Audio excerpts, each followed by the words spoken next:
Here it is, a video for me restoring a welding hammer. I found this hammerhead when picking up potatoes on the field. It was like, this is not a potato, a hammer, what the I want to weld a hand grip on it, but the tube I have is 3/4 of an inch and the hole of the hammerhead was half of an inch. So I grabbed some electrodes and weld them inside the hole. I use these clips for holding, so when welding they're gonna melt down, so by the way it doesn't matter. You can also use scrap. These electrodes are cheap and they are easy to bend.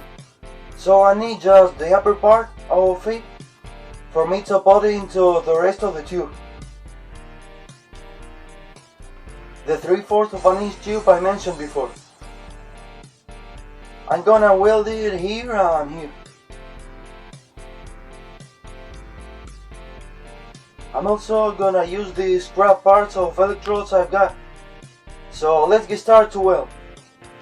Always in your backyard.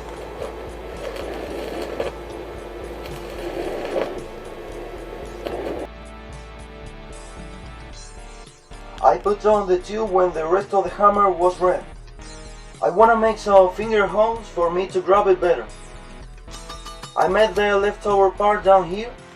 I made it plain with the hammer.